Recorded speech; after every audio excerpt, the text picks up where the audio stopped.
ఇన్స్టాలో బాగా ట్రెండింగ్లో ఉన్న శారీ అండి ఇది.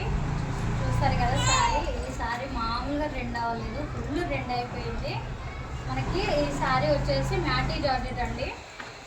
శారీ మొత్తం ఇలా వస్తుంది, శారీ ఇలా వస్తుంది. పళ్ళు వచ్చేసి ఇది అనమాట, పళ్ళు మొత్తం రిచ్ పళ్ళు వస్తుంది. శారీ మొత్తం మనకి జకాట్ వీవింగ్ వస్తుంది, మొత్తం వీవింగ్ వస్తుంది శారీ. బ్లౌజ్ వచ్చేసి ప్లెయిన్లో ఉంది, బ్లౌజ్ వచ్చేసి మనకి ప్లెయిన్ అనమాట. బ్లౌజ్లో కూడా వీవింగ్ వస్తుంది, బ్లౌజ్ బార్డర్ కూడా ఇచ్చారు, శారీ బార్డర్. సో శారీ మొత్తం ఇలా ఫైనల్గా లుక్ అయితే ఇలా ఉంటుంది శారీ. ఇది మ్యాటీ జార్జెట్ అండి శారీ. కాస్ట్ వచ్చేసి 750. ఎవరికైనా కావాలనుకుంటే ఫాస్ట్గా ఆర్డర్ అయితే పెట్టేసుకోండి.